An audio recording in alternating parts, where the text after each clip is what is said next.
What's up everyone, this is Gustavo Dantas. Welcome to vlog number 12. Hope you've been enjoying the new format of the vlog with talking about jiu-jitsu, personal development, mental skills training, and to say thank you to all the hardcore fans who are always sharing the content, sending me messages. I really appreciate, and it really means a lot to me. I have a question for you today. Are you afraid of disappointing others if you don't meet their expectations of you? If you've been watching my list of the top 10 mental mistakes jiu-jitsu competitors make and how to avoid them, this was actually the video number 2 when I talk about the mistake number 2, the fear of disappointing others. And the video brought a lot of clarity for a lot of people. A lot of that information has helped me and so many people that I know, and I truly believe it can help you too. So if you already watching, maybe there's an issue that you don't have, like, I don't really care about disappointing others. Maybe someone that you know and you care, maybe like this information and you can help them, especially if you are an instructor and maybe some of your students. I guarantee someone's going through this right now, and maybe you can show this video because something might be holding them back, and maybe this fear of disappointing others can be one of them.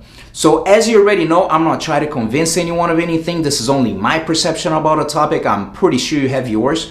It doesn't mean that mine is right or wrong. So whatever it feels applicable to you, use it, and whatever you don't, just put to the side. But if you are interested in growing, evolving, not only as an athlete but as a human being, this video is for you.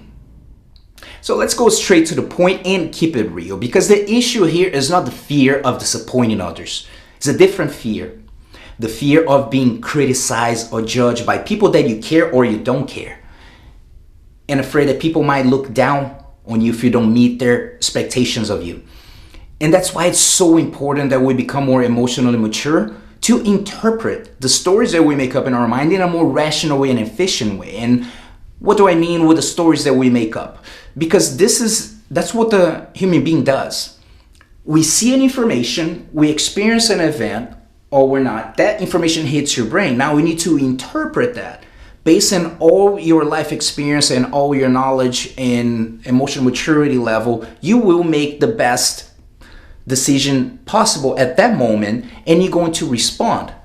And from your response, we'll have a result. And this is actually a cycle, and I'm going to share with you how we can utilize this with, for example, the mistake number 2, which is the fear of disappointing others. So here's the deal. Imagine you're about to compete, you're coming down to go on deck, and as you look to the side, you see your family, friends, teammates, everyone who's there to support, a big group, and then this becomes your information. Now your brain needs to process this, and you're going to interpret the story, because right away we make a story like, ooh, everyone is there. Man, I have to win, because if I lose, I'm going to disappoint others. And that's how maybe you're starting to interpret this event. And your response is you start to focus on things that you cannot control, which, as you already know, leads to anxiety, muscle tension, and then as a result, not performing to the best of your ability, which brings frustration. And that will be the new information. I lost. I'm frustrated. And now I disappointed people. You start interpreting, saying, like, I disappointed people. Do I want to compete again? Do I want to feel that again? No, I'm not going to sign up for the next tournament. As a result, you don't compete, and it becomes a cycle. And what about if you use this in a completely positive way? If you interpret in a lot more rational way, which is, here's the information. Everyone is there. Your family is there, and to support it, and then you interpret, this is awesome. People that I love and care, they are here to support me. This is awesome. The response is, my goal is to perform to the best of my ability with the tools and knowledge that I have right now. Maybe next month I'll have more, but right now this is all I have in the training that I have.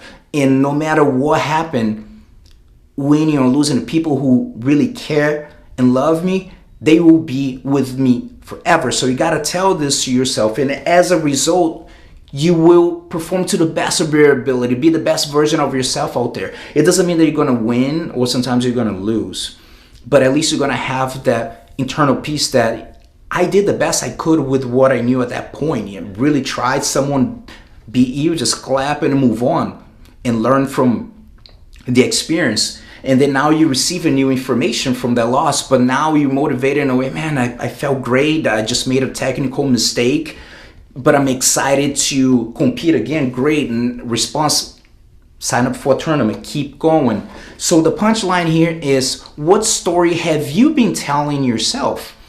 Not only about the fear of disappointing others, but so many of the other fears and how many stories. So that's why it's so important to use the stop, challenge, and choose that we talk about. Stop, karate block, like, okay, let me interpret this event here, which was question that challenge that thought and then make a decision. That's basically what you have to do every day here. And with this cycle, you receive an information, you interpret, you have a response or become a result, and that keeps going. So be careful how you interpret the events. Do the best you can to have the clarity to become more emotionally mature, to interpret those events in our life in a more rational and efficient way. And I'd like to close with a quote from Tony Robbins that is it's never the environment, it's never the events of our lives, but the meaning that we attach to them, how we interpret this event that shapes who we are today and who we will become tomorrow. Os